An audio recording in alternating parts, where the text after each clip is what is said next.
करेंगे rate laws. अब हम डिस्कस करेंगे कुछ रेट लॉज अलग अलग ऑर्डर की रिएक्शंस के लिए। सबसे पहले हम लेते हैं जीरो ऑर्डर रिएक्शन,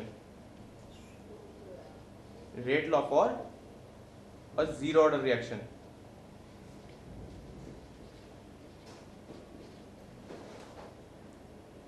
इस रिएक्शन को कोई भी रिएक्शन ले लो, let it be A gives B. Zero order का मतलब क्या है? इसका मतलब है इसकी रेट लॉ क्या होगी, रेट इज इक्वल्स टू के, जो कि इसका रेट कांस्टेंट होगा, इनटू ए की पावर हम क्या लेते थे एक्स।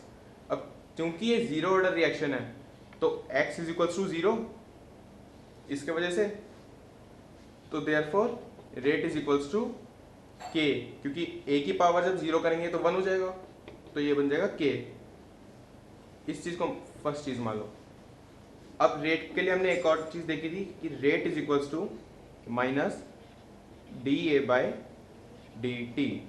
एक स्मॉल चेंज के लिए, स्मॉल टाइम के लिए इंस्टेंटेनियस रेट होता है negative of d A by d t. इन दोनों चीज़ों को इक्वेट कर दो तो ये क्या आ गया, minus d A by d t is equals to क्या, के। ये हो गई थर्ड। अब थर्ड को हम सिंप्लीफाई करेंगे, minus d A by d t is equals to k. D t को इस साइड ले जाते हैं तो ये बन जाएगा d A is equals to k into d t. अब हम इस इक्वेशन को इंटीग्रेट करें, इंटीग्रेटेड, इसको डी ए के रिस्पेक्ट में करेंगे, माइनस तो बाहर। डी ए की लिमिट्स क्या होंगी, इनिशियल लिमिट जो होगी डी ए की at t equals to zero, मतलब जब हमने स्टॉप वॉच स्टार्ट करी थी तो डी ए की इनिशियल वैल्यू होगी ए नॉट, जो उसकी इनिशियल कंसंट्रेशन थी रिएक्शन जस्ट शुरू होने से पहले। और डी ए की फाइनल कंसंट्रेशन क्या होगी, किसी टाइम टी पे जब स्टॉप वॉच की रीडिंग टी आ रही है तो ये हो जाएगी A t is equals to k, तो कांस्टेंट है, ये तो इंटीग्रेशन से बाहर, अंदर है डी टी। अब हमने इनिशियल टाइम के लिए जीरो तो ये हो जाएगा zero, t is equals to zero. Final क्या होगा टाइम, टी।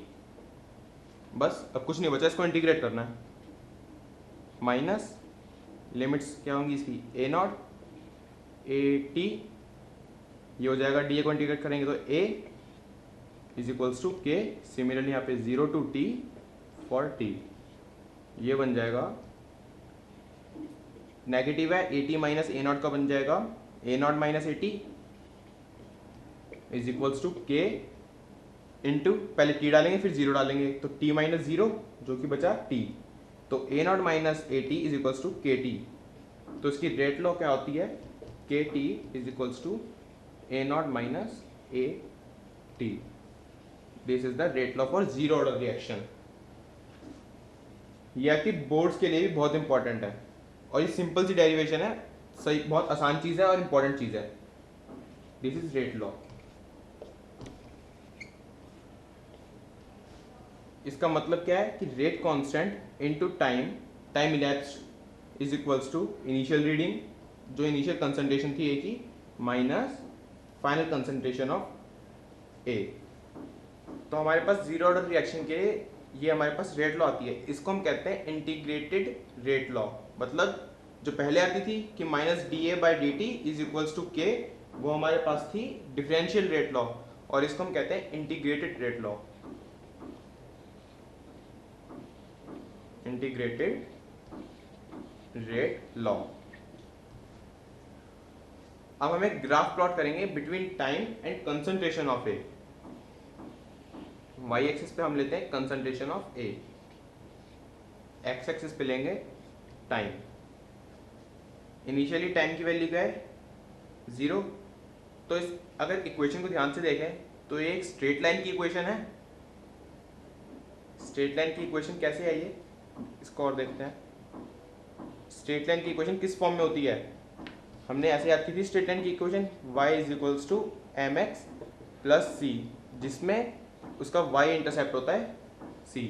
तो यहाँ पे भी x एक्सिस पे टाइम है, तो यहाँ पे टाइम का, अगर टाइम को जीरो रखें इनिशियल वैल्यू मतलब उसकी, तो ए नॉट की वैल्यू और ए टी की वैल्यू इक्वल हो जाती है, मतलब at t equals to 0 A t equals to A naught, तो इसकी कोई वैल्यू होगी ए नॉट,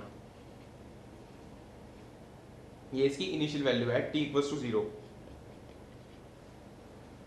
अब हम इस इक्वेशन को ऐसा कुछ बनाते हैं, ये कैसे बनेगी, A t is equals to, A t को साइड ले आए, ये यहाँ पे चला जाएगा, ये हो जाएगा ए नॉट माइनस के टी, या फिर इसको ऐसे भी लिख सकते हैं माइनस के टी प्लस ए नॉट, यहाँ पे तो ए टी है ही, सेम वैसी बन गई ये क्वेश्चन, वाई की जगह ए टी, किसी टाइम टी पे उसकी कंसंट्रेशन के क्या माइनस क्या हो जाएगा उसका स्लोप, जो कि टाइम का कोएफिशिएंट है, जैसे यहाँ पे एम उसका कोएफिशिएंट था एक्स का, तो इसका स्लोप हो जाएगा माइनस के, जो कि नेगेटिव है, और ए नॉट क्या है उसका वाई इंटरसेप्ट, वो तो हमने देख ही लिया।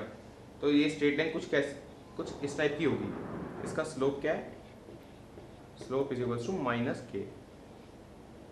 ये तो ग्राफ हो गया कंसंट्रेशन और टाइम के बीच में। अब एक छोटी सी और चीज डिस्कस करेंगे, क्या है हाफ लाइफ। पहले तो ये समझना जरूरी है हाफ लाइफ होती क्या है। हाफ लाइफ होती है it is a time period जिसमें कि इनिशियल कंसंट्रेशन फॉल करके हाफ हो जाए। मतलब अगर इनिशियली मैं 10 मोलर का सॉल्यूशन ले रहा हूँ और उसकी कोई रिएक्शन हो रही है, तो फाइनली हाफ लाइफ के बाद, एक हाफ लाइफ के बाद, मान लो उसकी हाफ लाइफ है 5 मिनट्स, तो 5 मिनट्स के बाद उसी कंसंट्रेशन 5 मोलर हो जाएगी। तो हाफ लाइफ का क्या मतलब हुआ कि ऐसा इतना टाइम जिसमें कंसंट्रेशन हाफ हो जाए या फिर नंबर ऑफ पार्टिकल्स रिड्यूस होकर हाफ हो जाए। तो इसमें मतलब इनिशियल कंसंट्रेशन तो क्या रहती है, initial concentration it is equals to A naught, और फाइनल कौन सी होगी, जब हाफ लाइफ के बाद कितनी होगी कंसंट्रेशन, हाफ हो जाएगी, हाफ क्या होगा ए नॉट बाई 2, तो मतलब फाइनल कंसंट्रेशन। ये इंपॉर्टेंट चीज़ है कि final concentration for half life है, वरना तो हाफ लाइफ के आगे भी रिएक्शन बढ़ती है, ऐसा नहीं है कि हाफ लाइफ के बाद रिएक्शन खत्म हो जाती है। तो final concentration after half life कितनी होगी, ए नॉट बाई 2। अब जरा इसको इसमें पुट करें रेट लॉ में, ए नॉट तो है ही ऐसा, और ए टी की वैल्यू डाल देंगे ए नॉट बाई 2, तो ये हो जाएगा के टी क्या है, हाफ लाइफ है, तो टी हाफ लाइफ, इसको ऐसे लिख सकते हैं, ये हो जाएगा A naught minus A naught divided by 2, तो k into t half life is equals to A naught by 2। तो मेरे पास टी हाफ लाइफ आ गई, कितनी आई ये, ए नॉट बाई 2 के। ये भी एक इंपॉर्टेंट फॉर्मूला है, एक जीरो ऑर्डर रिएक्शन के लिए half life is equals to initial concentration divided by 2 into rate constant of that reaction. और इसमें एक चीज और है इंपॉर्टेंट जो नोट करने वाली है, half life is directly proportional to initial concentration, मतलब इनिशियल कंसंट्रेशन जितनी ज़्यादा होगी हाफ लाइफ उतनी ही ज़्यादा होगी। मतलब इसका क्या है कि इनिशियल कंसंट्रेशन जितनी ज़्यादा होगी उतना ही ज़्यादा टाइम लगेगा पार्टिकल्स को हाफ में रिड्यूस होने में।